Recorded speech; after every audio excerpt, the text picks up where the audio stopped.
Mathematics first मध्ये algebra मध्ये आपल्याला आज प्रॉब्लेम सेट 4 ला स्टार्ट करायचे. प्रश्न क्रमांक 1. Select the appropriate alternative answer for the following questions. आपल्या प्रश्नपत्रिकेमध्ये पण अल्टरनेटिव्ह चूज करा हा प्रश्न असतोच आणि सेम त्याच बेसवर आधारित हा प्रश्न आहे. If 6/5 is equal to y/20 किंवा 6s5 is equal to y/20, then what will be the value of y? y ची किंमत काढायची. आता अगदी सोपा प्रश्न आहे. 6/5 is equal to y/20 हे असं लिहायचं. प्रपोर्शन मध्ये असल्यामुळं हे या पद्धतीने लिहिता येतं. डायरेक्ट काय करा, तिरकस गुणाकार करा.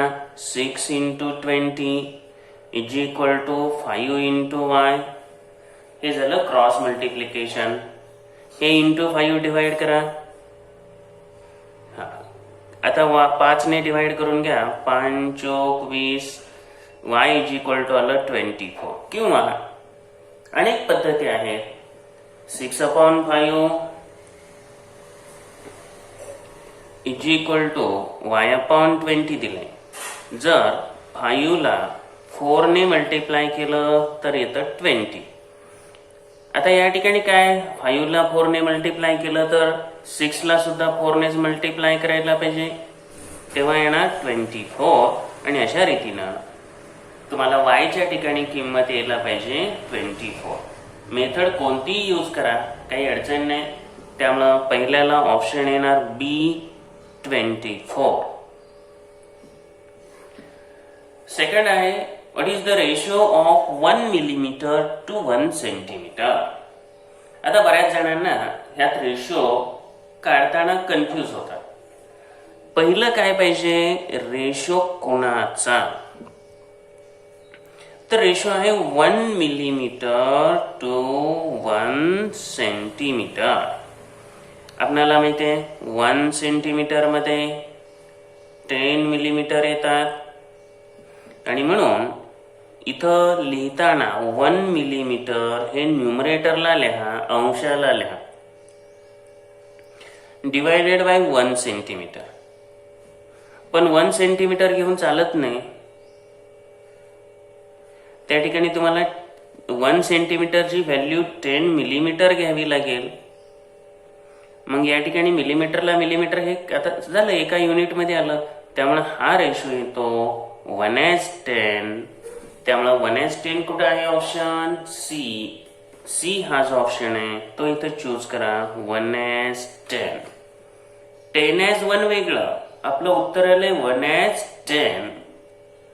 थर्ड पहा, the ages of Jatin, Nitin and Mohsin are 16, 24, 36 years respectively.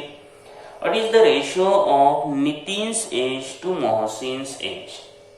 आता यांची वय दिले 16, 24 आणि 36. नितीनचं आणि मोहसिनचं वय, आता नितीन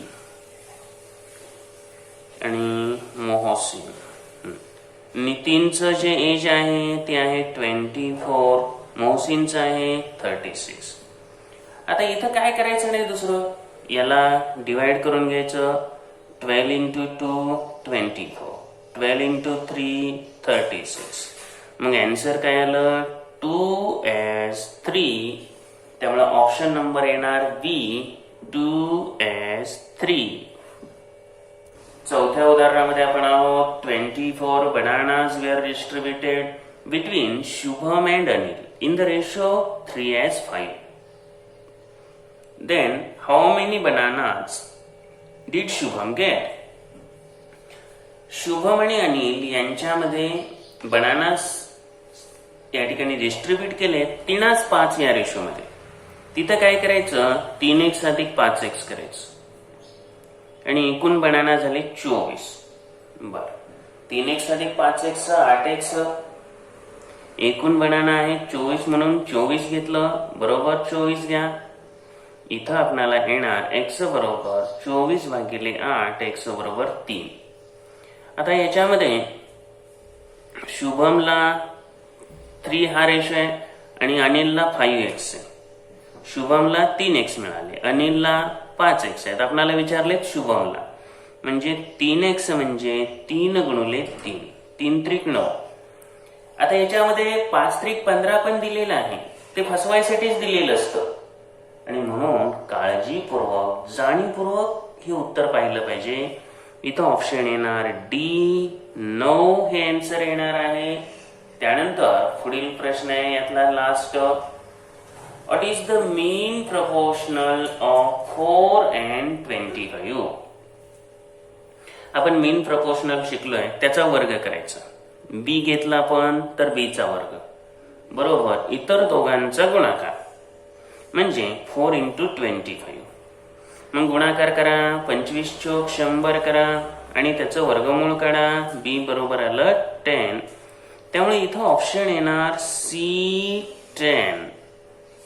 पहिल्या प्रश्नानंतर आपल्याला जायचंय प्रश्न क्रमांक 2 कडे. For the following numbers right the ratio of first number two the second number in the reduced form. प्रश्न नीट वाचायचा. पहिल्या संख्येचं दुसऱ्या संख्येशी असलेलं गुणोत्तर काढायचं. फर्स्ट नंबरचं सेकंड नंबरशी, म्हणजे फर्स्ट नंबर न्यूमरेटरला लिहायचं आणि त्याचबरोबर पुढे सांगितलंय रिड्युस्ड फॉर्म. रिड्युस्ड म्हणजे संक्षिप्त रूपामध्ये हे लिहायचं आहे. चला आपण काय करू, स्टार्ट करू. पहिला प्रश्न आहे 21 as 48. न्यूमरेटरला 21 ल्या, डिनॉमिनेटरला 48 ल्या आणि आता याला अतिसंक्षिप्त रूप द्या. मेथड कोणती वापरायची हे आपणच ठरवायचं, कारण 3 ने दोघांना इथं डिवाइड होतं. 3 गुणुले 7 करता येतं, 3 गुणुले 16 करता येतं. फायनल आन्सर काय येतं मग 7 as 16 येतं ना, 3 ला 3 कॅन्सल झालं.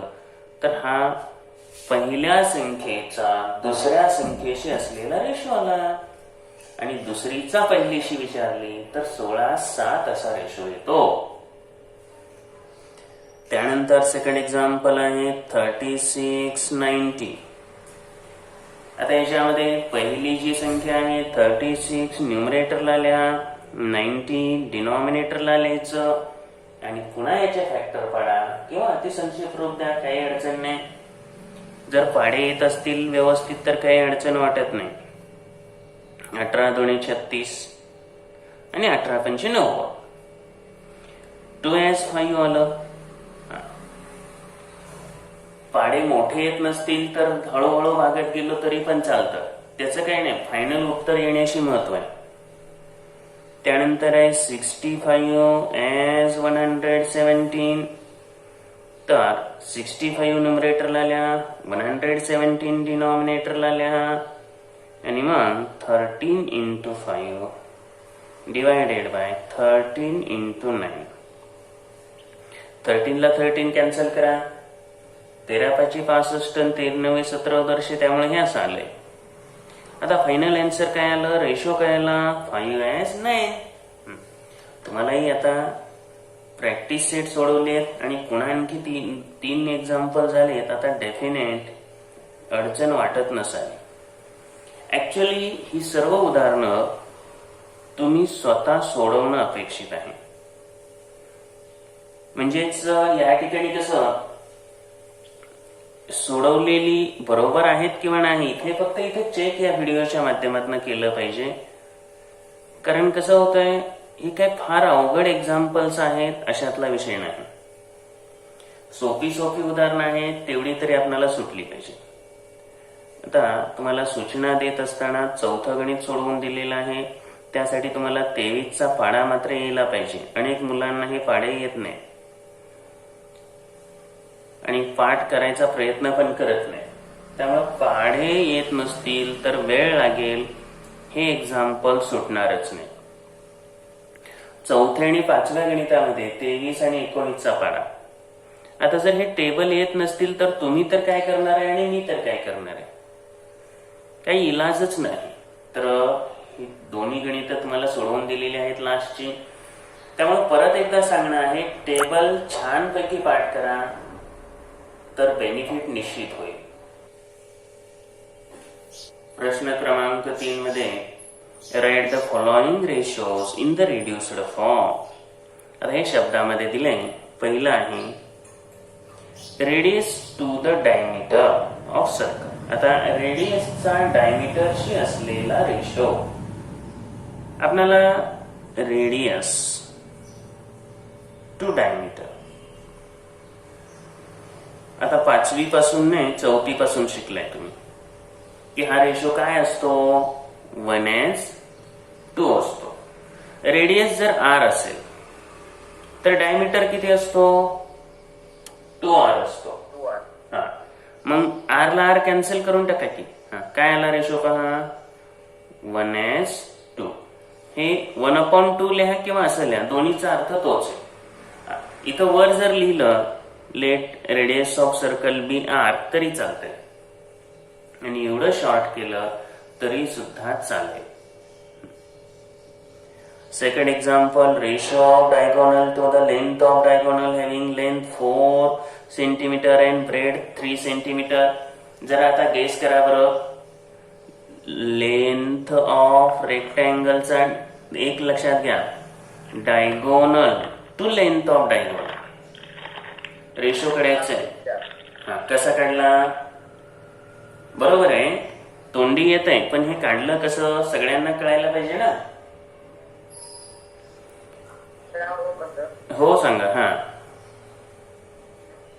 जर जो रेक्टँगल मध्ये जर आपण डायगोनल काढला तर एक राईट अँगल ट्रायंगल तयार होते. हो, काटकोन त्रिकोण राईट अँगल ट्रायंगल एकदम बरोबर. हा, ते डायगोनल काढण्यासाठी आपल्याला जी रेक्टँगलची लेंथ असते ती हाईट म्हणून वापरायची आणि जे ब्रेडथ असते ते बेस म्हणून वापरायची. हा, बरं, ते पायथागोरस थेरम मध्ये घालायचं. बरोबर आहे. हा, diagonal square is equals to 4 square plus 3 square is equals to 16 प्लस 9 and therefore 25 is equals to hypotenuse square. म्हणजे तो डायगोनल असतो. मग डायगोनल स्क्वेअर इकडे स्क्वेअर रूट होता आणि डायगोनल इज इक्वल्स टू 5 येतं. एकदम diagonal to length of rectangle विचारले त्यामुळे 5/4. हा, तर एकदम बरोबर आहे. ऐका जरा, काटकोन त्रिकोण. आता ज्या वेळेला तुम्ही रेक्टँगल काढता, हा रेक्टँगल ज्या वेळेला आपण ड्रॉ करतो तर याच्यामध्ये परत एकदा लक्षात घ्या, फिगर मध्ये आपण ही लेंथ घेतली. आता लेंथ दिलेली आहे त्यांनी 4 सेंटीमीटर, ब्रेडथ आहे 3 सेंटीमीटर. आता ऍक्च्युली तोंडी तुम्हाला काय काढता येतं तर 3, 4, 5 हे पायथागोरियन ट्रिपलेट आहे. परंतु इथं आपण काय केलं की समजावं, सगळ्यांना माहिती व्हावं म्हणून हा रेक्टँगल काढला. Length 4 centimetre, breadth 3 centimetre is equal to diagonal square. तर 16 प्लस 9 is equal to diagonal square. तर या ठिकाणी आपल्याला मिळालं diagonal square is equal to 25. Square root घेतलं, स्क्वेअर रूट घेतलं तर आपल्याला मिळेल diagonal is equal to 5 centimetre. आपण हे प्रोसेसनुसार काढलं.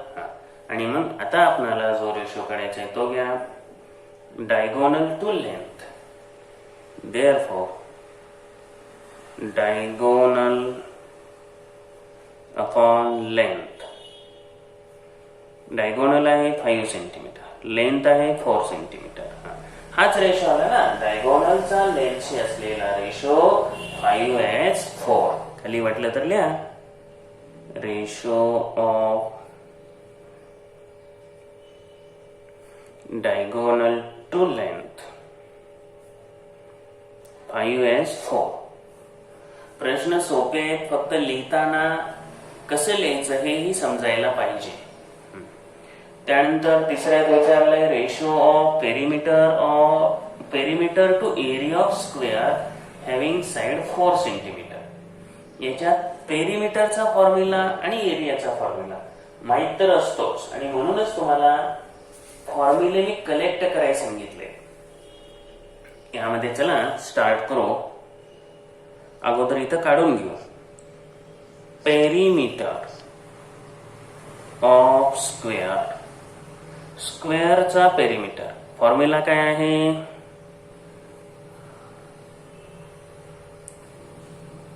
फोर इंटू साइड्स आहे. हा, तर 4 इंटू साइड्स म्हटल्यानंतर इथं किती येणार पेरिमीटर?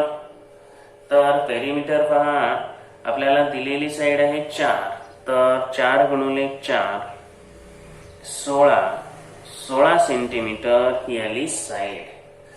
पेरिमीटर आला. एरिया ऑफ स्क्वेअर काढायचा, तर एरिया ऑफ स्क्वेअरचा फॉर्म्युला माहित पाहिजे. फॉर्म्युला आहे साइड स्क्वेअर. साइड स्क्वेअर म्हणजे या ठिकाणी बाजूचा वर्ग. बाजू किती आहे इथं? 4 आहे. 4चा वर्ग 16. आता हा येतो 16 सेमी वर्ग. एरियामध्ये परत एकदा लक्षात ठेवायचं, चौ सेंटीमीटर किंवा स्क्वेअर सेंटीमीटर, सीएम स्क्वेअर असं असतं. बऱ्याच जणांना हे लक्षात येत नाही. तर रेशो लिहिताना कुणाशी सांगितलंय? Perimeter to area. तर पेरिमीटर वर लिहा, पेरिमीटर ऑफ स्क्वेअर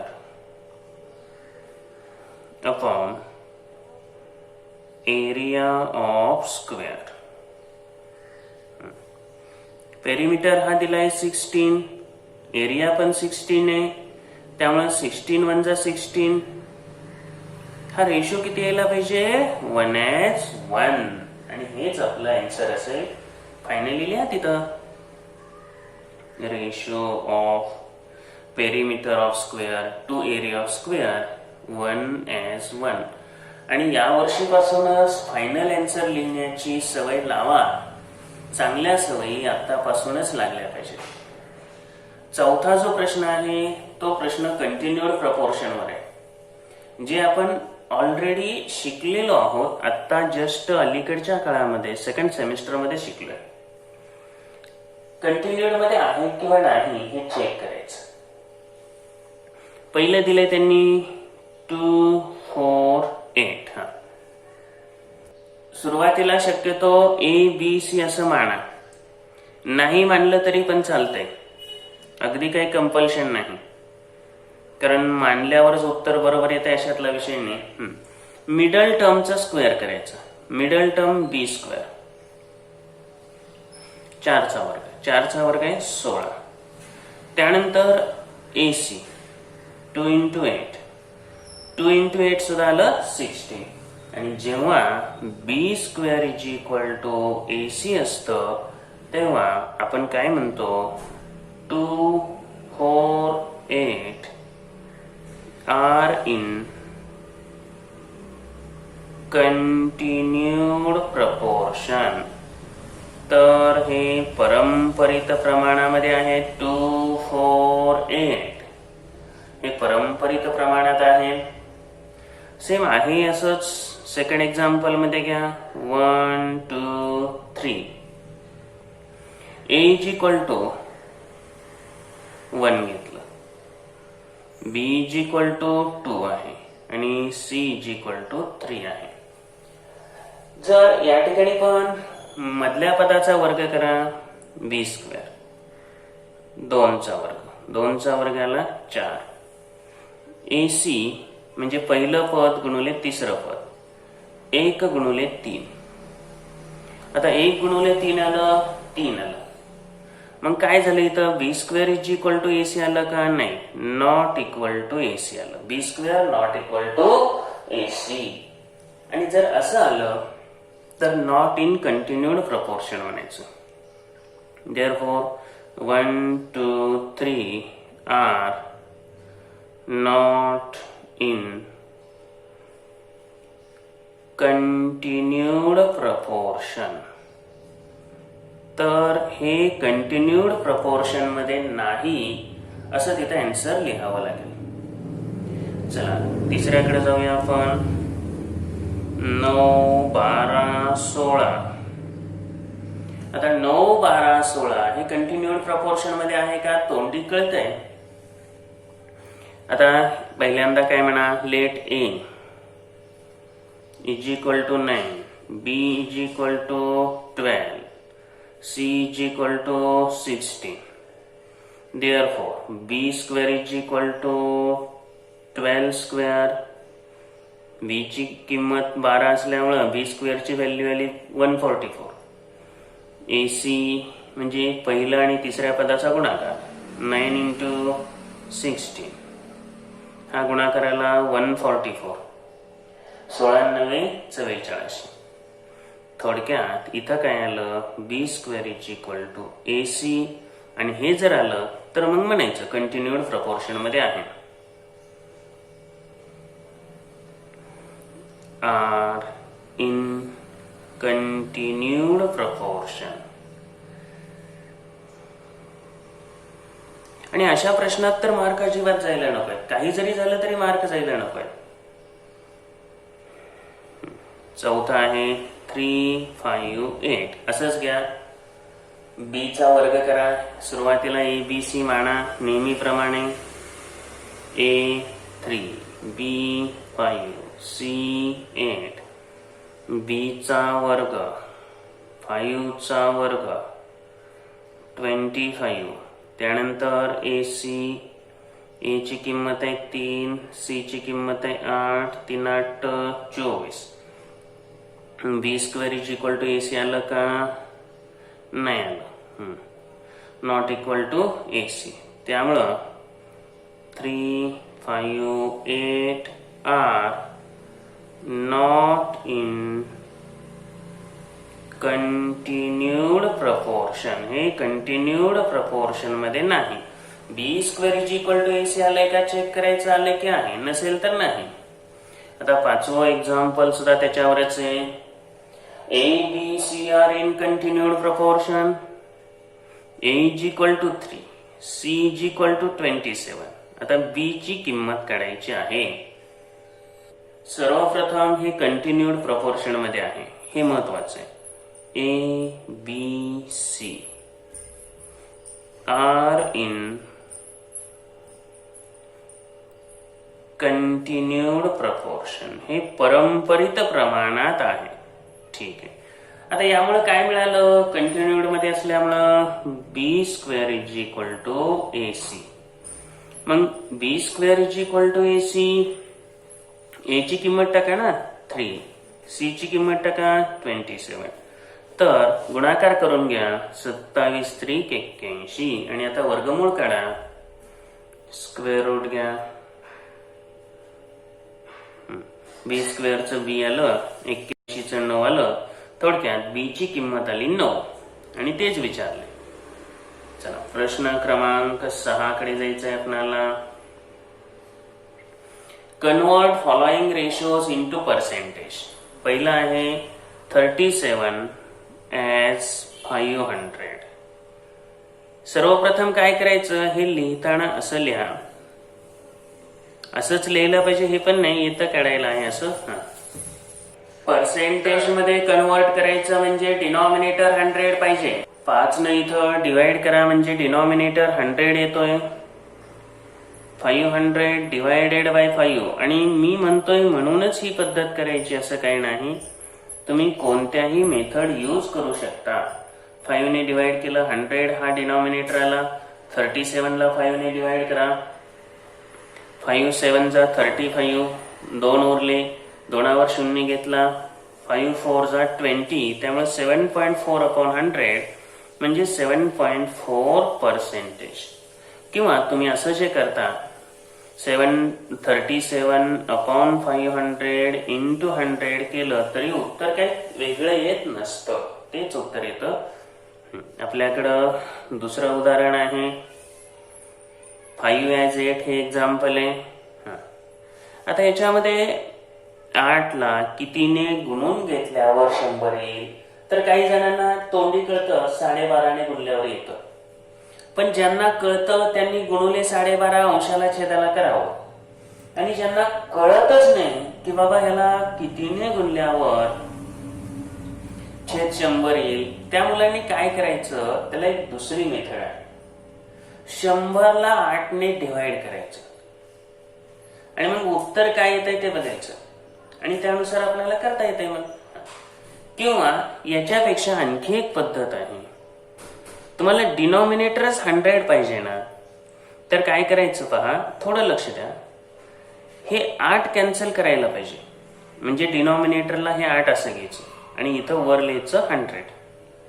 थोडक्यात 100/8 ने डिनॉमिनेटरला मल्टिप्लाय करायचं आणि इथं पण सेम तेच, वर खाली सेम तेच.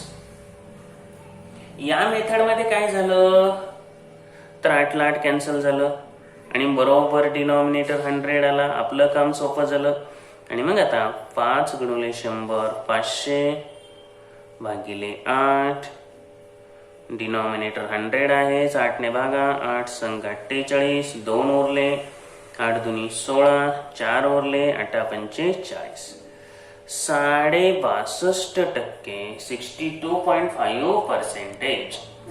आता याच्यामध्ये तुम्ही काय करा, आणखीन एक पद्धत म्हटलं तर 5/8 गुणुले 12.5 सांगितलं तुम्हाला, इथे गुणुले 12.5 करून घ्या, झालं. आन्सर येणार आहे. उत्तर काही बदलत नसते. फक्त तुम्हालाही कळायला पाहिजे की उत्तर कसं काढणं योग्य आहे. उत्तर येणं राईट वेनं महत्वाचं आहे. परत परत तेच सांगतोय, उत्तर येणंच महत्वाचं आहे. चला, थर्ड वन आहे 22/30. आता इथं डिवाइड करा. कितीने डिवाइड करायला लागेल गेस करा जरा. 22/30 3 ने, बरोबर. आता 3 ने डिवाइड करा आणि परत गुणायचं बरं का, म्हणजे ते सोपं पडतं. नाहीतर वरची पण पद्धत आहे, 3 ने डिवाइड केल्यावर काही 100 नाही येत, इथं 10 येतं. तेही देणार घ्या, नाहीतर कसं होतं बऱ्याच जणांना कळत नाही. पण पद्धत कुठली पण वापरा. आता इथं 22/3 आलं, इथं काही पूर्ण भाग जात नाही. आता याला गुणुले 10 करा. 22/3 गुणुले 10. का 10 गुणुले छेद 100 आणायचं आहे म्हणून. त्यामुळे काय आलं 220/3 भागिले 100. आता मात्र तुम्हाला डिवाइड करता येतं. 3×7 21, उरला 1, 3×3 9. आता परत एक, थोडक्यात परत पुढं काय येणार, 3×3 9. 3×3 9 पुढे येणार 73.3 किंवा 33% असं उत्तर येईल. हेच तुम्हाला वरच्या पद्धतीने सुद्धा सांगतो, कारण पद्धत कुठली जरी असली तरी उत्तर काही बदलणार नाही हे समजावं म्हणून. तर 22/3 डिनॉमिनेटर आपल्याला किती आणायचंय 100. त्यामुळं इथं कितीने गुणावं लागेल पहा, मगाशी सांगितलेल्या मेथड मध्ये 100/30. न्यूमरेटरला आपण काय करायचं 100/30 ने गुणा. 30 ला 30 कॅन्सल करा. बघा डिनॉमिनेटर बरोबर 100 राहिला. आता ह्या 0 ला 0 कॅन्सल करा. 220/3. खूप सोपी पद्धत आहे. कशानं भाग जातोय नाही जातोय हे बघायची फार गरज पडत नाही इथं. आणि मग आता तसंच येतं पुन्हा 3×7 21, 3×3 9, 73.33. उत्तर बदललेलं नाही. पुढील उदाहरण आहे 5/16. आता हे सुद्धा थोडंसं अवघड वाटणार आहे. 5/16 आपण या पद्धतीने सोडवता येते का पाहू. 5/16 ला आता कितीने गुणावं लागेल तुम्हाला ओळखता आलं पाहिजे. बोला. यस, बरोबर, एकदम परफेक्ट आहे. 100/16 न्यूमरेटरला पण त्यानंच गुणा. 100/16च घ्यायचं. आता 16 ला 16 कॅन्सल करा. मग इथं राहतं 500/16 डिवायडेड बाय 100. करून घ्या बघा का. 16×3 48, 16×1 16, 4 उरले, पॉइंट घेतला. 16×2 32, 31.25%. बरोबर आहे. ही पद्धत सुद्धा समजून घ्या, नसेल तर तुम्हाला काय सांगितलंय दुसरं, 100ला 16ने डिवाइड करा. काय उत्तर येतंय हेच येणार बरं का. 31. आता एक लक्षात घ्या, 6 पॉइंट इथं जर भागलं तुम्ही 16 की 96, 4 उरले, 0 घेतला, पॉइंट दिला, 16 दुनी 32, 8 उरले, 16 पंचे 80. पद्धती सगळ्या माहिती असाव्यात. आणि मग इथं कितीने गुणायचं रे 5/16ला? 6.25. काही मुलांना ही पद्धत सोपी वाटते, त्यांनी हीच करावी. ज्यांना जी सोपी वाटते पद्धत त्यांनी ती वापरा. चला, लास्ट वन आहे या प्रश्नामधलं. 144/1200, 144/1200. याच्यामध्ये आता 144/1200 आहे, 1200 आहे. डिनॉमिनेटर आणायचं किती? 100. मग तुम्ही 12ने भागा किंवा तुमची जुनी मेथड आहे कुठली, तुम्हाला जी योग्य वाटेल ती करा. आता इथं तोंडी कळते आपल्याला 12ने भागणं सोपं आहे म्हणून 12ने भागा. 12ने 144ला भागलं, 12 आलं, छेद 100 आलं. आन्सर किती आलं? 12%. हा, आता या पद्धतीने एकदा सांगा मला, कोण सांगते बघू?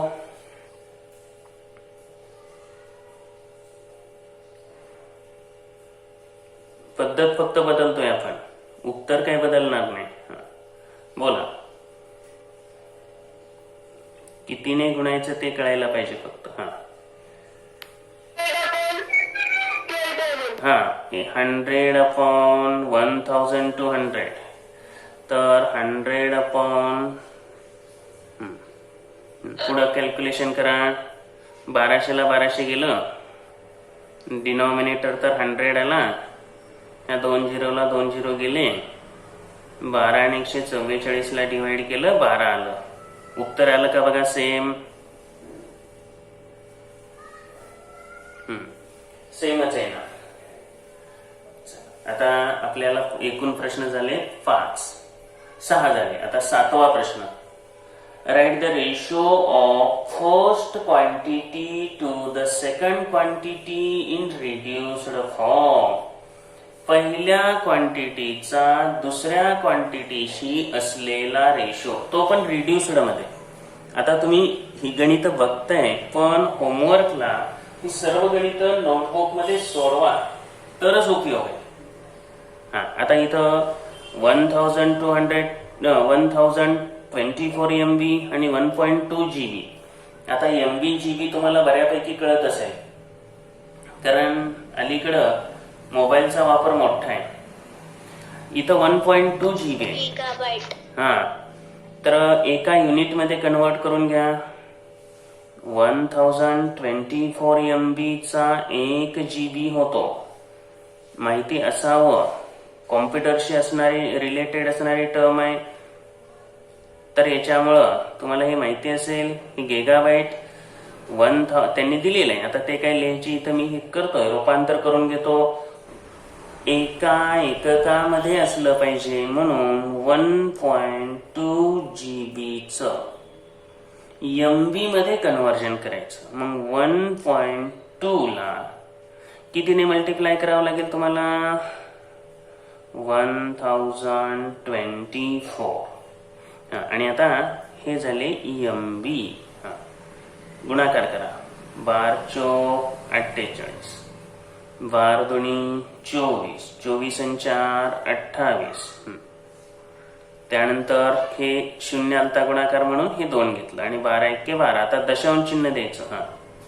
तर दशांश चिन्ह येणार इथं, हे MB मध्ये आलं. आणि आता रेशो काढायचा फर्स्ट क्वांटिटीचा सेकंड क्वांटिटीशी. 1024 MB अपॉन 1.2 GB. आता याच्यापेक्षा सुद्धा तुम्हाला GB मध्ये पण ते सोपं ठरलं असतं, ते पण दाखवतो. 1024 MB डिवायडेड बाय 1228.8 हे काय आलं MB.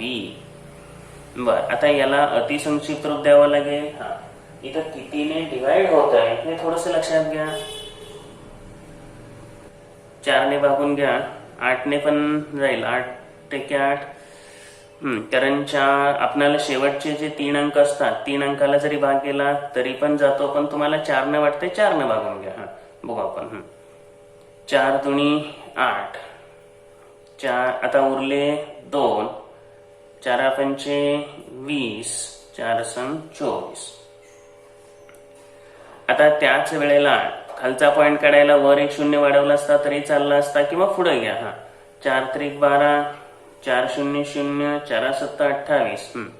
आता काय करा, 256 छेद इथं आलेलं आहे. हा, इथं 4 ने भागलं तर येत आहे 4 7 28, 2 उरले, 4 सम 24, 4 8 32 येत आहे. 4 सम 24, 4 1 4 16.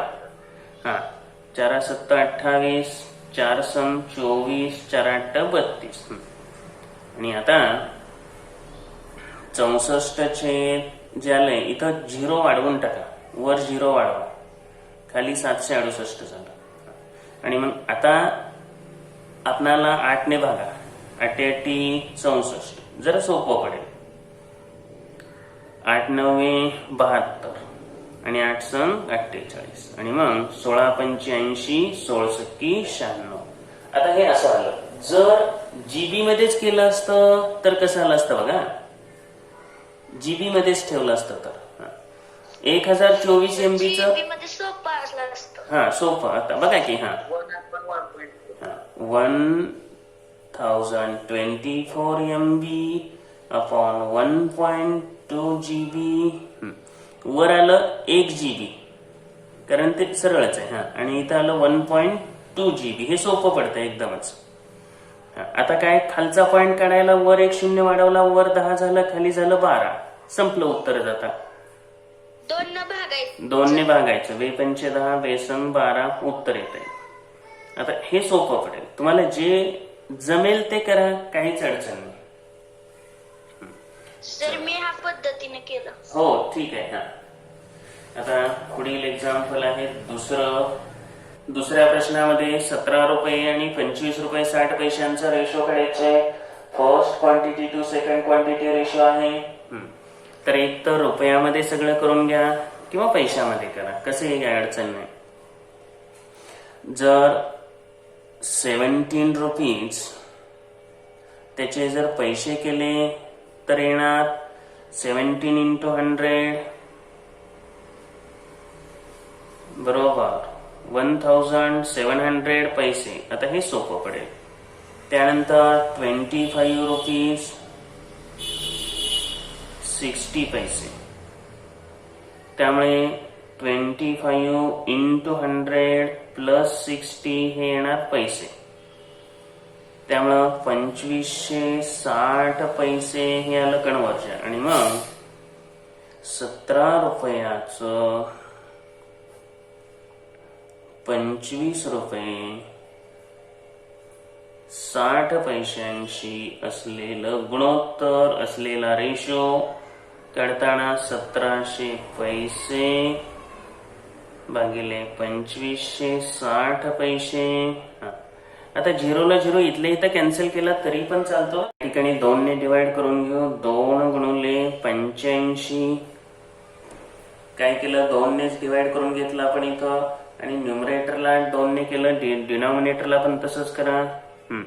2 ला 2 कॅन्सल करा. आणि मग आता पुढं 85 आणि 128 ला काही भाग जात नाही.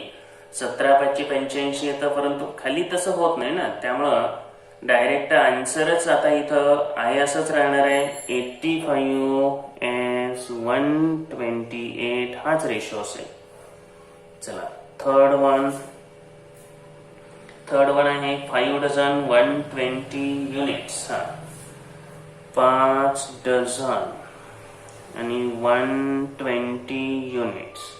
एका डझनामध्ये 12 युनिट्स असतात हे ध्यानात घ्या आणि त्याच्यानुसार कन्वर्जन करून घ्या. तर सर्वप्रथम आपण 5 डझन बरोबर 5 गुणुले 12 60 युनिट्स केले आणि मग 120 युनिट्स. आता रेशो घ्या 5 डझन टू 120 युनिट्स. 5 डझनाचे 60 युनिट्स झाले डिवायडेड बाय 120 युनिट्स. तर शून्याला शून्य कॅन्सल करा. 6 गुणुले 1 6 गुणुले 2 6 ला 6 कॅन्सल करा. 1:2 राहिलं. हा रेशो आला 1:2. अशा रीतीने हा रेशो आला. विषय संपला. आता पुढील उदाहरणाकडे जाऊया. उदाहरण क्रमांक 4 आहे. चौथ्या उदाहरणामध्ये 4 स्क्वेअर मीटर आणि 800 स्क्वेअर सेंटीमीटर असं दिलंय. एका एककात करायला पाहिजे आणि ह्यामध्ये तुम्हाला युनिट कन्व्हर्जनच महत्वाचं आहे. तर काय करायचं, 1 स्क्वेअर मीटर बरोबर. आता मीटर मध्ये 100 सेंटीमीटर असतात, पण स्क्वेअर म्हणजे वर्ग आहे, म्हणजे त्याच्यामध्ये काय असणार 100चा वर्ग येणार ना, कारण स्क्वेअर म्हणून 100 गुणुले 100 स्क्वेअर सेंटीमीटर. मग हे असंच करा 4 स्क्वेअर सेंटीमीटर स्क्वेअर मीटर बरोबर 4 गुणुले 100 गुणुले 100 स्क्वेअर सेंटीमीटर. कन्व्हर्जन करून घेतलं. चला 4 square metre divided by 800 square centimetre. 4 गुणुले 100 गुणुले 100 हे स्क्वेअर सेंटीमीटर मध्ये आले आणि डिवायडेड बाय 800 स्क्वेअर सेंटीमीटर. आता युनिट तर सेम झालेलं आहे. त्यामुळं शून्याला शून्य कॅन्सल करून टाका आणि मग काय राहिलं आता 4 एके 4 4 दुनी 8 आणि 2 ने डिवाइड केलं 100 ला किती आलं 50. तर रेशो आला 50:1 50:1 हा रेशो आला. या प्रश्नातला आता लास्ट एक्झाम्पल 1.5 किलोग्रॅम आणि 2500 ग्रॅम. एका एककामध्ये कन्वर्ट करून घ्या. 1.5 किलोग्रॅमचे ग्रॅम 1.5 इंटू 1000 बरोबर 1500 ग्रॅम. आता रेशो घेताना 1.5 kg डिवायडेड बाय 2500 ग्रॅम. या ठिकाणी आपण 1500 ग्रॅम डिवायडेड बाय 2500 ग्रॅम 0 ला 0 कॅन्सल करा आणि मग 5 त्रिक 15 5 5 25 बरोबर आहे. 5 न भाग जाईल आणि मग उत्तर येणार 3:5. हे फायनल आन्सर असणार. आज आपण स्टार्ट करतोय प्रश्न क्रमांक 8. प्रश्न क्रमांक 8 मध्ये if a/b is equal to 2/3 दिले, then find the values of following expressions. त्यामध्ये पहिलं आहे 4a + 3b/3b. a/b is equal to 2/3 हे गिव्हन आहे. आता याच्यामध्ये 2 मेथड येतात. एक ऑपरेशन्स करणं आणि दुसरं इक्वल रेशो थेरम. आता याच्यामध्ये कंपानेंडो वगैरे ह्या क्रियेनं सोडवता येतं किंवा इक्वल रेशो थेरमने. हे गणित दोन्ही पद्धतीने तुम्हाला सांगतो. तुम्हाला डेफिनेटली जे सोपं वाटेल ते करून टाका. आता हे जर दिलं असेल, इथं काय दाखवायचं आहे 4a + 3b. 4a म्हणजे a ला 4 ने मल्टिप्लाय केलं, b ला कितीने केलं इथं पाहायचं 3 ने. थोडक्यात 4/3 ने डाव्या बाजूला जर गुणलं तर उजव्या बाजूला सुद्धा 4/3 नेच गुणायचं आणि मग म्हणायचं इकडं मल्टिप्लाइंग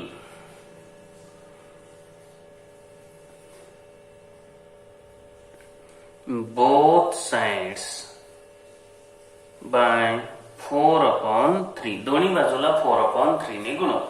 4/3 ने का गुणायचं ते सुद्धा लक्षात आलं पाहिजे.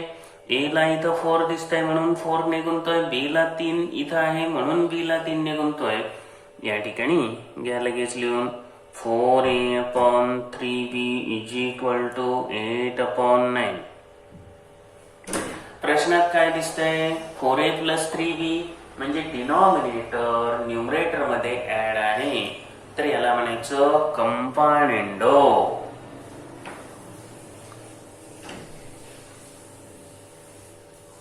कंपानेंडो करा म्हणजे 4a + 3b/3b आणि इज इक्वल टू 8 + 9/9.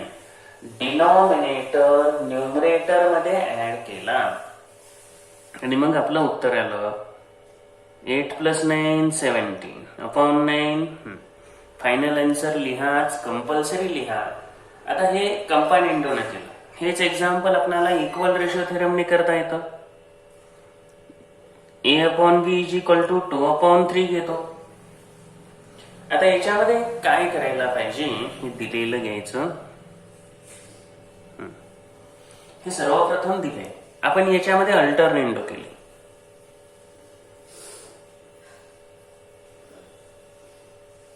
अल्टरनेंडो जर केलं तर कसं मिळणार,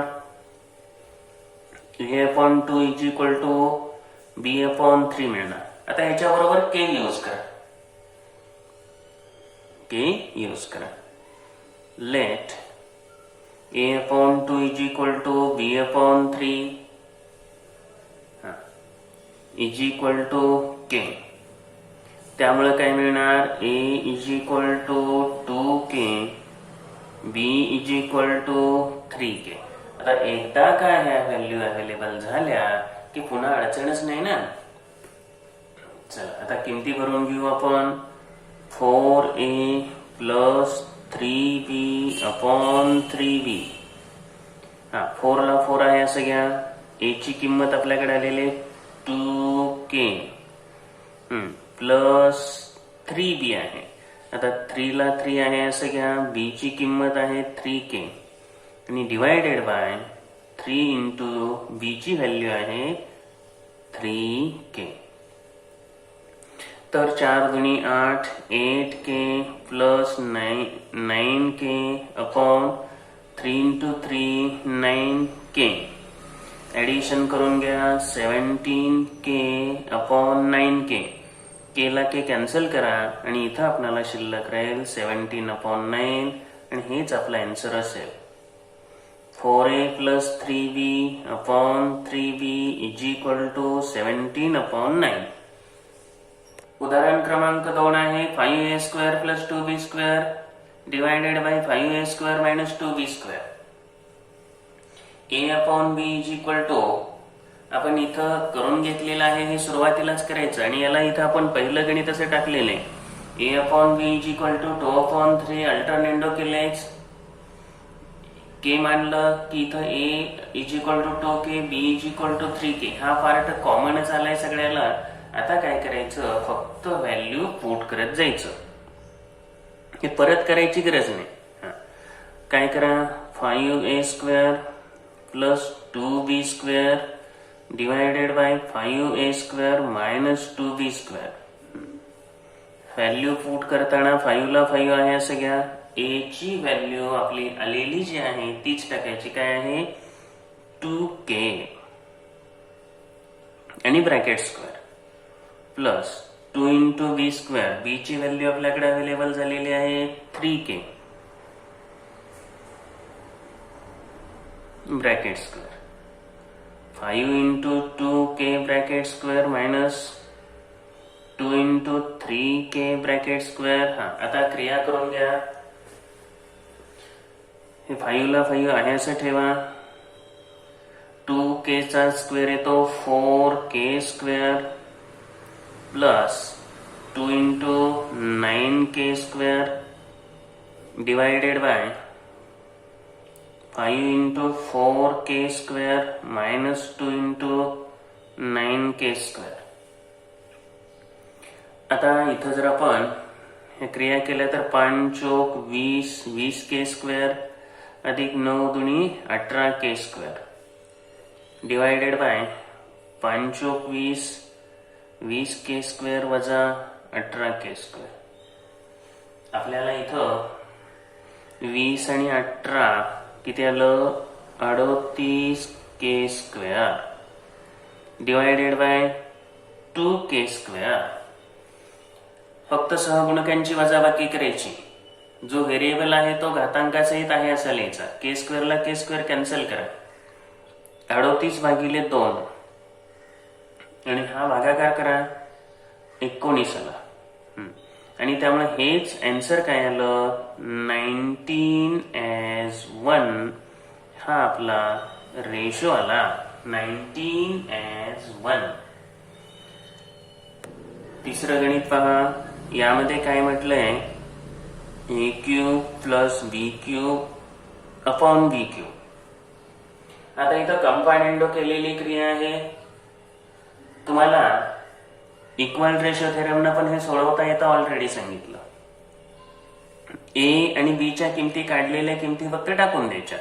मग इथं फक्त काय म्हणणार हे सोडवताना ए ची किंमत काय आली 2k क्यू प्लस बी ची किंमत 3k इक्वल रेशो थेरमने आपण सोडवतोय upon 3k bracket cube.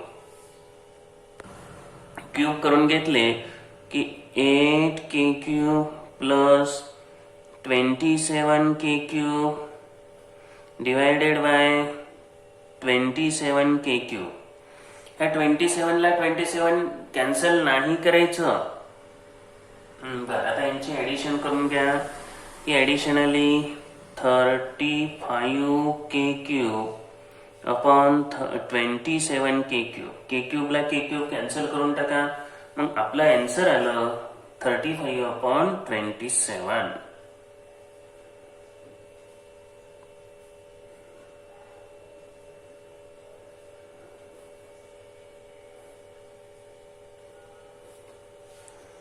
Final answer लिहिण्याची फक्त सवय लावा. कारण तुम्ही 10वीत पुढील वर्षी जाताय. आता 10वीत गेल्यासारखंच झाले. त्यामुळे या सवयी आपल्याला 100% लागल्या पाहिजे.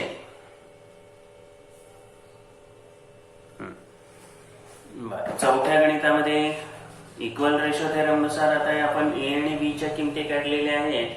इथं कंपाऊंड डिव्हिडंडो केलं असतं. त्याचं इन्व्हर्टेंडो करून आपल्याला उत्तर आलं असतं. आपण इक्वल रेशो थेरमने सोडवतोय किंवा हे एक्झाम्पल आपण कंपाऊंड डिव्हिडंडोने सोडवू. काही अडचण नाही.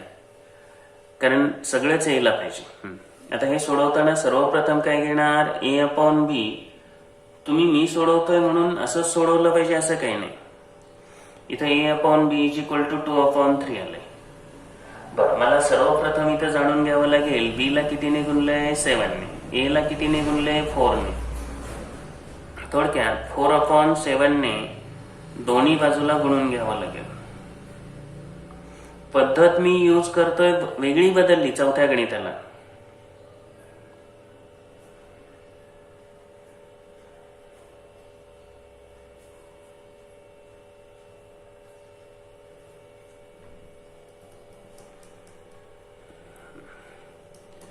आता याच्यामध्ये काय मिळालं 4a/7b is equal to 8/21. 7b - 4a दिले. 7b - 4a म्हणजे इथे इन्व्हर्टेंडो करावा लागेल आपल्याला. बघा आधी इन्व्हर्टेंडो करून घ्या. इन्व्हर्टेंडो केला तर मिळेल 7b/4a. शीर्षासन करून घ्या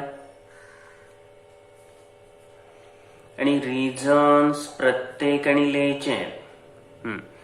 आता परत काय आहे 7b - 4a/7b + 4a म्हणजे कंपाऊंड डिव्हिडंडो करा.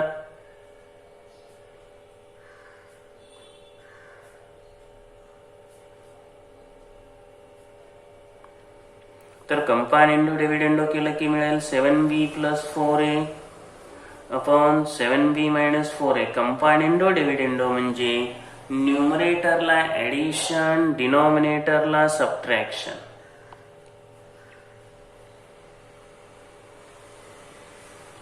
आता ही किती आलं 29/23 आलं 13 हा वजाबाकी. पण आपणाला इथं उलट दिसतंय त्यामुळे परत याचं इन्व्हर्टेंडो करा.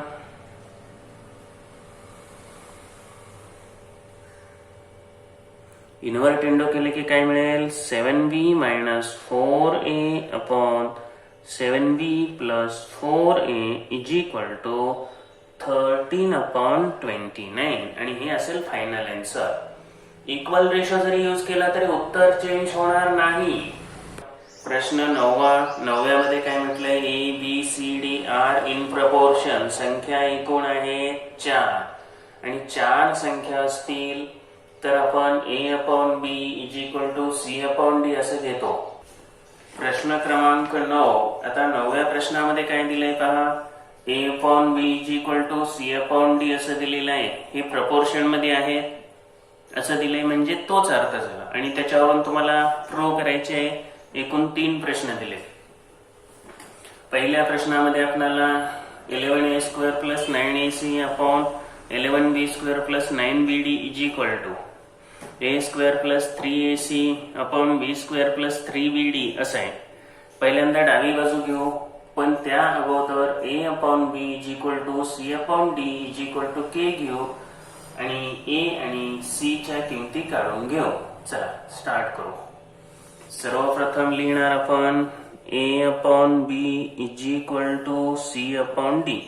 4 संख्या आहेत त्यामुळं आपल्याला असं लिहिता येतं.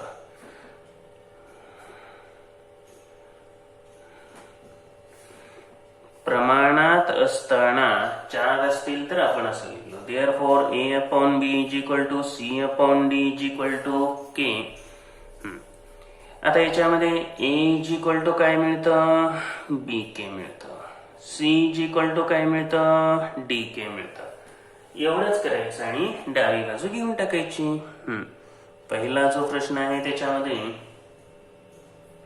11a² + 9ac divided by 11b² + 9bd = a² + thrice ac divided by b² + thrice bd. LHS घेणार आपण 11a² + 9ac divided by 11b² + 9bd. आता याच्यामध्ये डाव्या बाजूला ह्या किमती फक्त भरून घेणं एवढाच विषय आहे, बाकी काही नाही. तर 11 ला 11 आहे असं लिहा. b ची किंमत किती आहे bk. तर bk किंमत टाका, ब्रॅकेट स्क्वेअर करा, 9 ला 9 लिहा, a ची किंमत bk टाका, c ची किंमत dk डिवायडेड बाय 11b². आपण b ला bच लिहिणार, 9 ला 9 घ्या, b ला b ची किंमत काही नाही ते आहे असं लिहिणार, d पण आहे असं लिहिणार. लक्षात. आता स्क्वेअर कुणाचा करायचा 11 चा करायचा का नाही, फक्त bk ब्रॅकेट आहे त्याचा स्क्वेअर करायचा. बरोबर. आता पुढील गुणाकार काय येईल सांगा मला. हा यांचा गुणाकार करा. मी लिहिला नाही इथं, तुम्ही सांगा. 9bdk². आता याच्यामध्ये b गुणिले d bd आलं पण k × k² आलं. बरोबर. आता पुढची स्टेप सांगा. याच्या पुढील स्टेप k² कॉमन काढायचं आणि मग ब्रॅकेट मध्ये राहिलं 11b² + 9bd divided by 11b² + 9bd. Bracket टाका खाली पण आणि मग हे कॅन्सल करून टाका. डावी बाजू आपल्याला मिळाली k². आता चला RHS उजवी बाजू a² + thrice ac/b² + thrice bd उजव्या बाजूला व्हॅल्यूज पुट करून घेऊ. ए ची व्हॅल्यू आहे BK ब्रॅकेट स्क्वेअर प्लस 3 ला 3 आहे असं घ्या BK आणि C ची किंमत आहे DK divided by B square. B ची किंमतच नाही ते आहे असं लिहिणार. 3BD सुद्धा आहे असं लिहिलं. चला स्क्वेअर करून घ्या लगेच. B square K square plus 3 direct वर्ग न करता जरी कॉमन काढला असता तरी चाललं असतं. इथं पण गुणाकार करून घ्या. 3BD K square divided by B square plus thrice BD. K square common निघतोय काढून घ्या. B square plus thrice BD upon B square plus thrice BD हे कॅन्सल करून टाका. RHS आलं K स्क्वेअर. या ठिकाणी LHS is equal to RHS मिळालं आणि त्यामुळं आपल्याला काय दाखवता येणार 11A square plus 9AC minus 11B square plus 9BD is equal to A square plus thrice AC upon B square plus thrice BD. हे झालं आपलं पहिलं एक्झाम्पल पूर्ण. उदाहरण क्रमांक 2 आपण इथं लिहिलंय. LHS लिहून घेतलेले आहे. हा सांग मोहित आता. सांगतो सर. आपल्याला LHS is equals to under root A square plus 5C square upon B square plus 5D square असं दिलंय. मग A ची व्हॅल्यू BK आणि A स्क्वेअर म्हणून BK ब्रॅकेट स्क्वेअर. हा बरोबर आहे. BK bracket square. सावकाश सांग. तू सांगल तसं मी लिहिणार आहे. तू जे सांगेल तेच लिहिणार आहे. हा प्लस 5 हा आणि plus 5 in bracket DK square. DK square लिहायचं ब्रॅकेट स्क्वेअर का DK स्क्वेअर लिहायचं ब्रॅकेटचा स्क्वेअर. हा हे सांगा पुढं. Upon B square plus 5D square. हा आता डिनॉमिनेटरला हे आहे असं घेणार. B आणि D च्या किमती नाहीत. बरोबर आहे. आता स्क्वेअर करून घ्या. चला मग स्क्वेअर सांगतो. B स्क्वेअर K स्क्वेअर पुढं प्लस 5 इन ब्रॅकेट. आता ब्रॅकेट नको. हा आता ब्रॅकेट नको. D स्क्वेअर K हा upon B square plus 5D square. Next पुढं K स्क्वेअर कॉमन काढला सर वरच्यातून. K स्क्वेअर कॉमन काढला. In bracket D square plus 5D square upon B square plus 5D square. Yes. तर अपॉनला पण bracket टाका. हा बापाऊनला bracket टाका. पुढं कॅन्सल होते सर. वरची ब्रॅकेट खालची bracket cancel. Cancel. Good. Next under root K square. हा अंडर रूट K स्क्वेअरची किंमत K येते सर. हा हे लक्षात घ्या बरं. Under root K square root मधून बाहेर निघताना K होतं. आता RHS आपली आहे A अपॉन B आणि A ची किंमत तर ऑलरेडी आपल्याकडे आहे BK. B ची नाही त्याला Bच लिहा आणि B ला B कॅन्सल करा. अलग K आणि मग LHS is equal to RHS आणि आपल्याला हे दाखवता आलं under root A square plus 5C square upon B square plus 5D square is equal to A upon B. उदाहरण क्रमांक 3 मध्ये आपण पहिल्यांदा काय करू डावी बाजू घेऊया लगेच. हा आणि डाव्या बाजू बरोबर उजवी बाजू आणायची हेच काम आहे इथं. A square plus AB plus B square upon A square minus AB plus B square. A ची व्हॅल्यू लगेच टाकून घ्यायची BK आणि मग BK कंसाचा वर्ग प्लस BK इंटू B आहे. आता B ची व्हॅल्यू आपल्याकडे अवेलेबल नाही. B ला Bच लिहा आणि प्लस B स्क्वेअर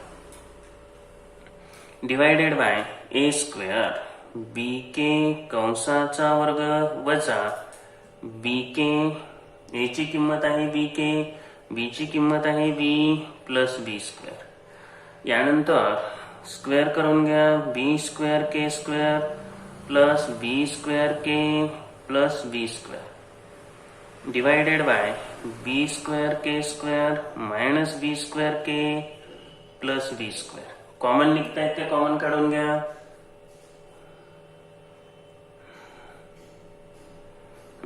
कॉमन काढले बी स्क्वेअर, तर आतमध्ये राहणार ब्रॅकेटमध्ये K square plus K plus 1. डिनॉमिनेटरला पण बी स्क्वेअर कॉमन काढा. काय राहिलं? K square minus K plus 1. Cancel B स्क्वेअरला बी स्क्वेअर करून टाका. आपल्याला काय मिळालं बघा, डावी बाजू K square plus K plus 1 आणि divided by K square minus K plus 1. हे झालं LHS. आता आपण काय करू, RHS कडे जाऊ.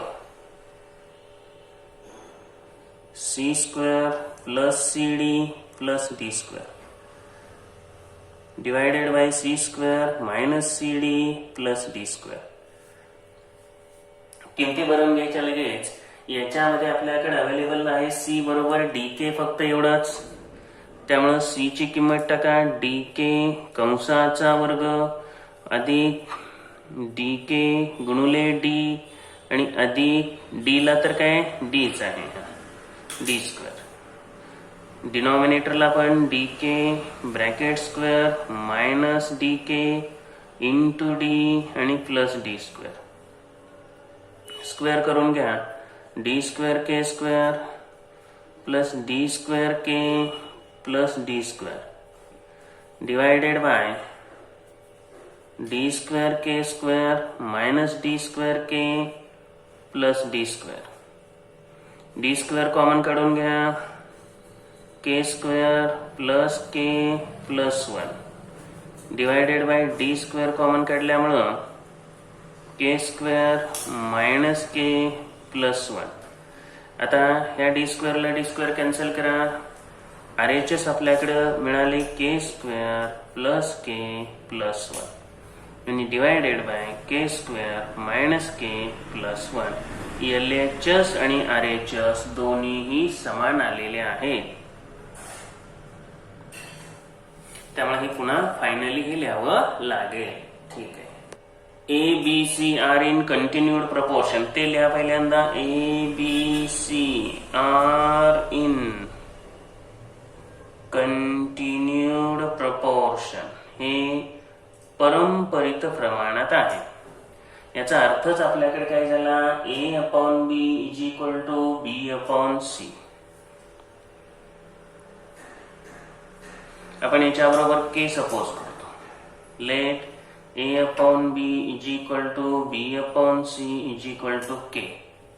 यामध्ये आपल्याला काय मिळतं, B is equal to C K हे भागिले सी गुणवले सी होतं. ए इज इक्वल टू बी के म्हणजेच बी ची किंमत जर ठेवली सी के इंटू के हे तयार होतं सी के स्क्वेअर. ए आणि बी च्या व्हॅल्यू आपल्याला इथं अवेलेबल झाल्या.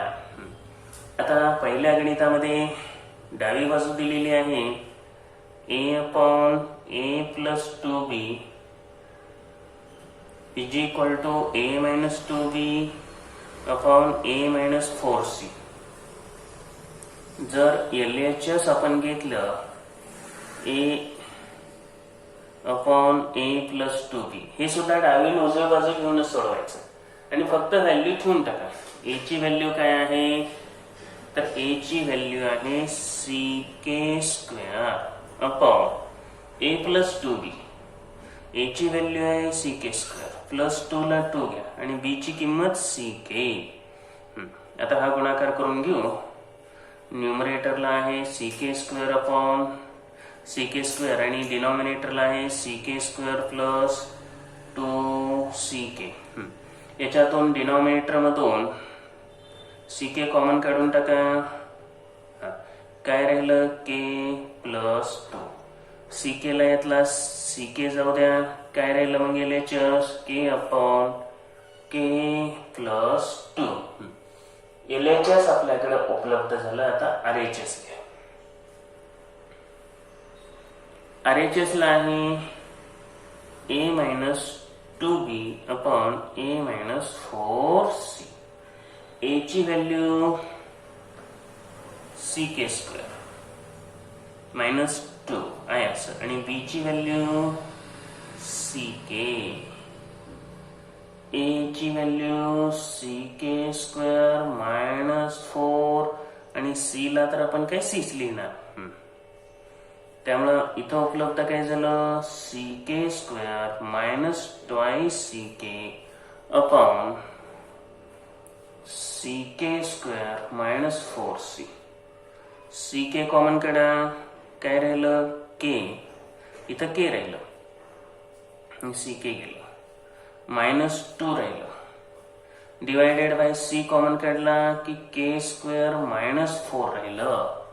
आता c ला c कॅन्सल करा, काय राहतंय पहा, k in bracket k minus 2 आणि डिनॉमिनेटरचे परत फॅक्टर पाडा, k मायनस 2 आणि k प्लस 2, k मायनस 2 आणि k प्लस 2 असे फॅक्टर पाडा. k मायनस 2 ला k मायनस 2 कॅन्सल करा, आपल्याकडे शिल्लक राहिलं k अपॉन k प्लस 2 आणि त्यामुळे LHS is equal to RHS उपलब्ध झालं. आणि मग त्यामुळं हे परत एकदा लिहून काढा. ठीक आहे. प्रश्न 10व्यातलं हे पहिलं एक्झाम्पल झालं. आता दुसरं एक्झाम्पल आहे b upon b plus c is equal to a minus b upon a minus c. तर डावी बाजू आपल्याकडे आहे b upon b plus c. b ची व्हॅल्यू आता आलेली जी व्हॅल्यू आहे त्याच लिहायची. b आली का किंमत नाही, मग b चं काय आहे असं b लिहायचं. बर, त्यानंतर आपल्याकडे b ची किंमत ck आहे. b ची किंमत आपण काढलेली ck, ck plus c common काढून टाका. c कॉमन काढला की काय राहिलं k plus 1.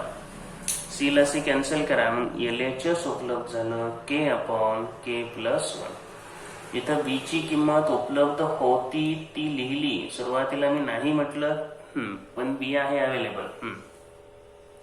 RHS a minus b upon a minus c. आता a ची व्हॅल्यू तुमची काय आहे ck square,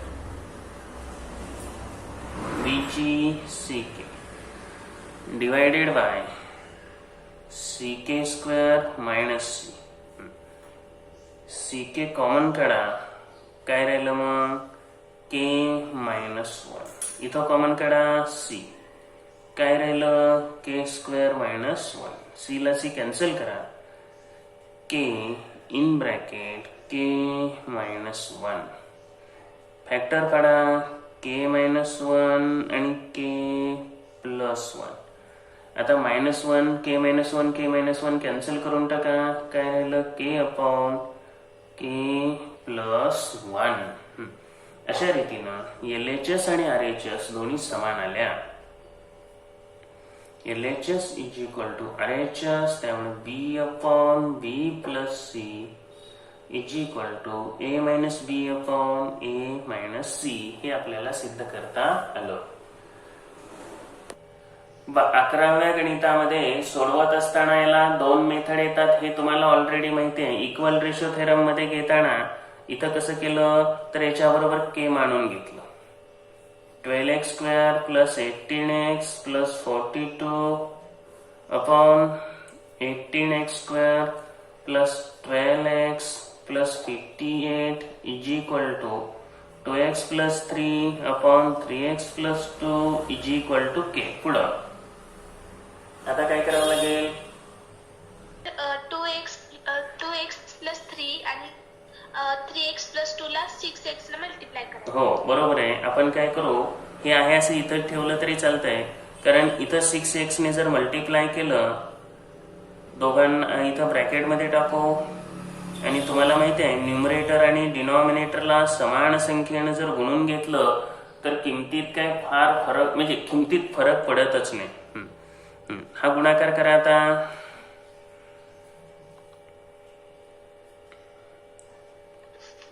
square plus 18x upon 18x square plus 12x. हा, तर हा जो गुणाकार आहे हा करून घेतला आपण पहिल्यांदा, आणि यानंतर आता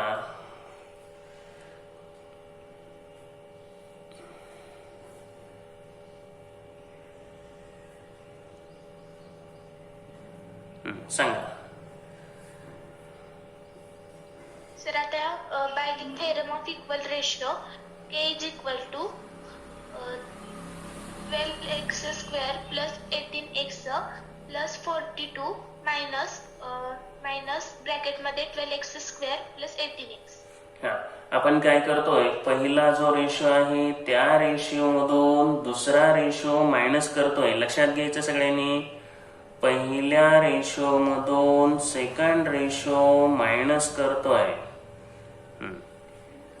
न्यूमरेटरला पण तसंच करायचं, डिनॉमिनेटरला पण तेच करायचं. फर्स्ट रेशो मधून सेकंड रेशो मायनस, आणि हे तुम्हाला स्वतःला सोडवता आलं पाहिजे.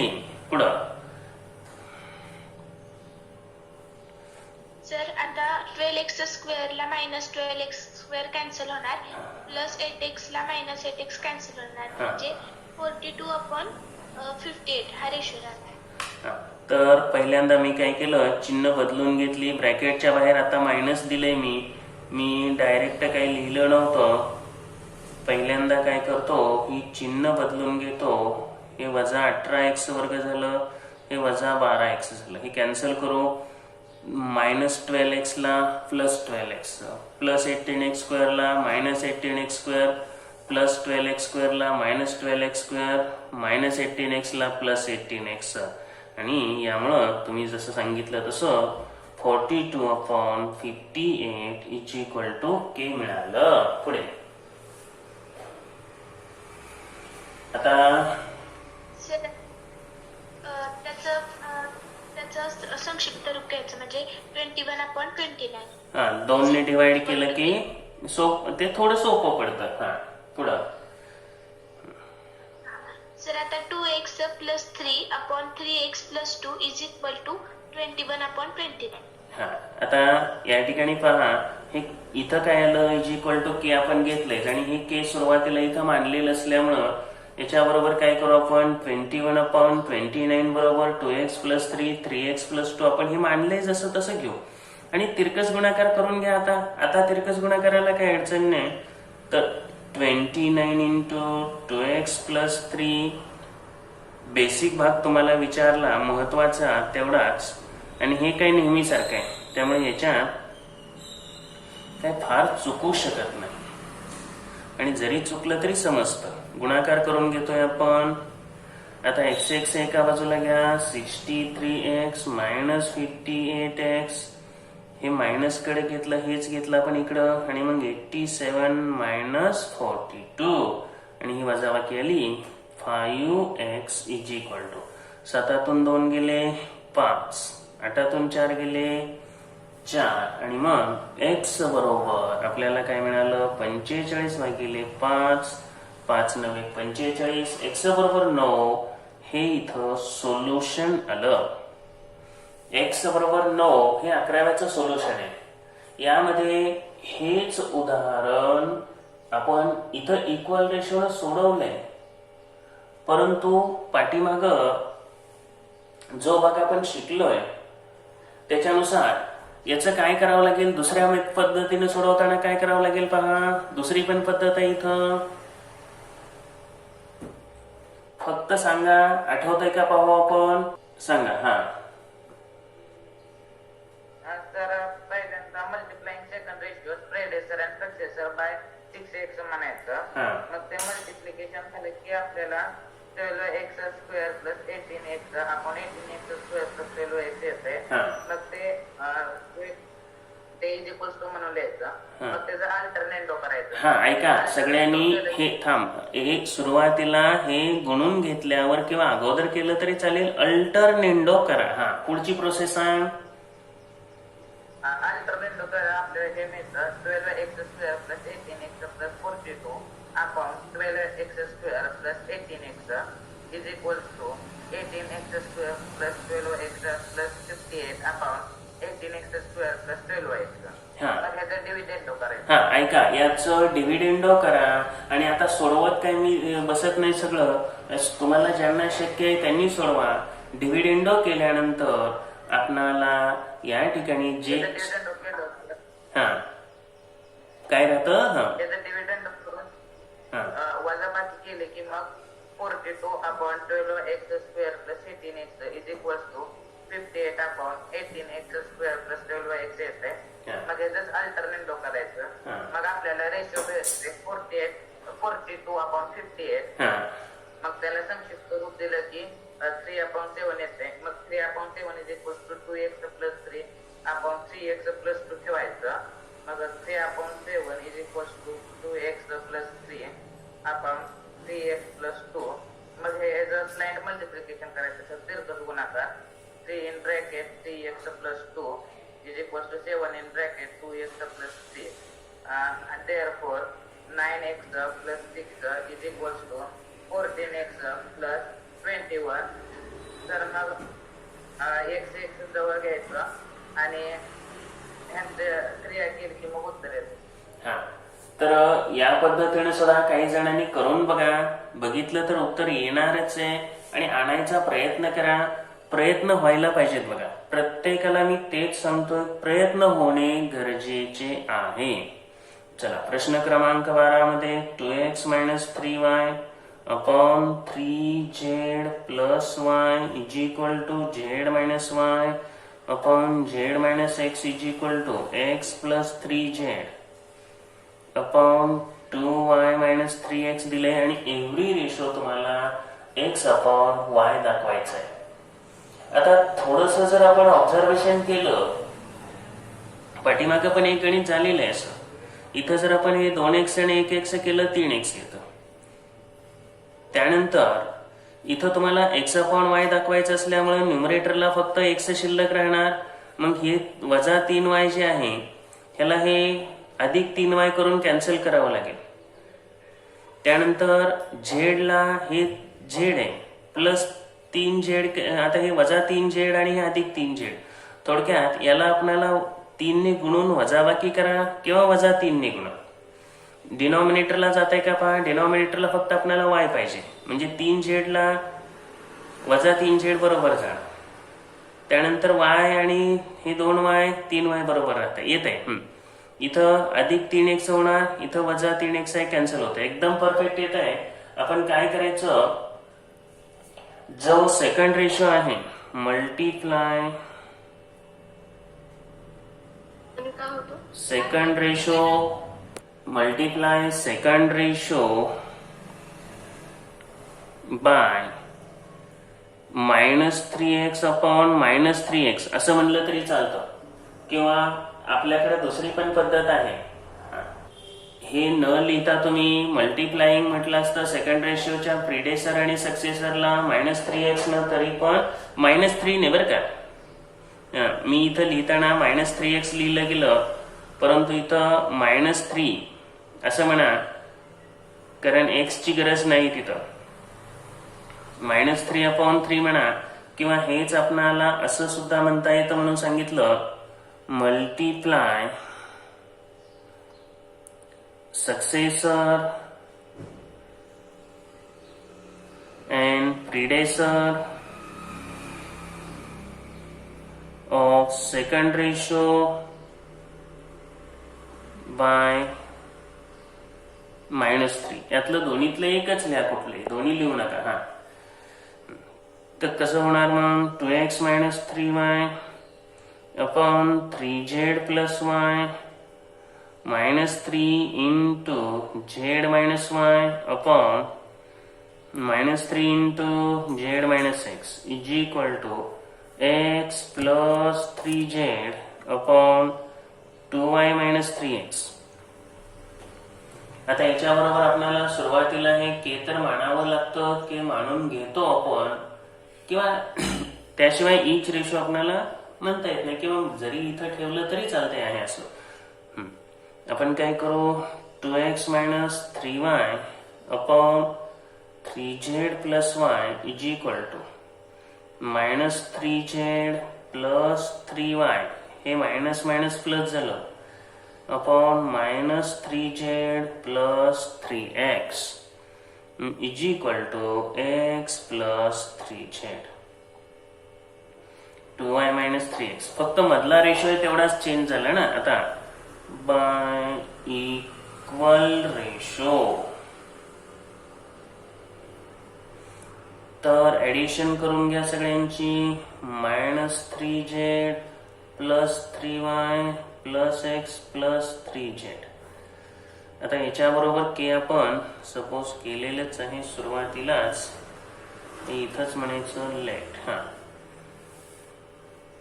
डिनॉमिनेटरला 3z plus y minus 3z plus 3x plus 2y minus 3x. आता कॅन्सल काय होतंय ते कॅन्सल करून टाका. मायनस 3y ला प्लस 3y प्लस 3z ला मायनस 3z, त्यामुळे 2x आणि प्लस x 3x. डिनॉमिनेटरला हे कॅन्सल झालं, plus 3y minus 3y minus 3x plus 3x upon 3y is equal to K. 3 ला 3 कॅन्सल करा, के इज इक्वल टू आलं x upon y. आणि म्हणून आपण म्हणू शकतो each ratio is equal to x upon y. फक्त दुसऱ्या गुणोत्तराला वजा 3 ने गुणून ऍडिशन करून घेणं हे इथं वेगळं होतं, तेवढंच समजून घेणं आवश्यक आहे. आणि आता लास्ट एक्झाम्पल आहे 13वं. by plus cz upon B square plus C square, cz plus ax upon C square plus A square is equal to ax plus by upon A square plus B square दिले. त्यावरून दाखवायचं आहे x upon A is equal to y upon B is equal to z upon C. बरं, न्यूमरेटरला XYZ आहे, ठीक आहे. डिनॉमिनेटरला आपल्याला ABC आहे, ठीक आहे. तर काय करत जावं लागेल हे थोडंसं शोधावं लागेल. इक्वल टू आपण के मानू. इक्वल रेशो थेरमनं आपण काय करू, या सगळ्यांची ऍडिशन करून घेऊ.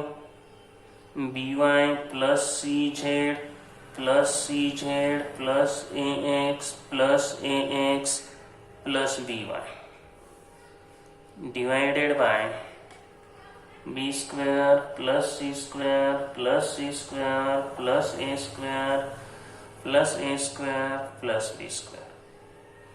आता याच्यामध्ये प्लस by डबल आहे, प्लस 2ax डबल आहे, म्हणजे हे सगळे 2 झाले. आणि डिनॉमिनेटरला पण असंच होत आहे. त्यामुळे 2 इन ब्रॅकेट डायरेक्ट टाकलं तरी चालेल. ax plus by plus cz. डिनॉमिनेटरला twice A square plus B square plus C square is equal to K. 2 ला 2 कॅन्सल करून टाका. आपल्याला काय मिळतं इथं, ax plus by plus cz upon A square plus B square plus C square is equal to K. यानंतर पुढे जाताना काय करावं लागतं, याच्या बरोबर आपण के घेतले, त्यामुळं एकदा पहिला रेशो घ्या. ax plus by plus cz upon A square plus B square plus C square.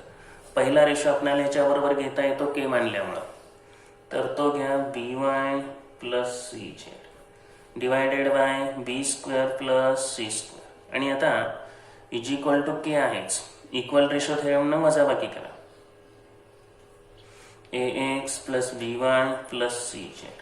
वजाबाकी करताना चिन्ह बदलावे लागतात, इथं आपण डायरेक्ट चिन्ह बदलतोय.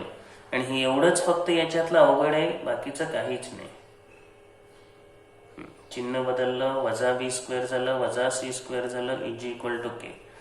Plus by minus by plus cz minus cz minus B square plus B square plus C square minus C square cancel.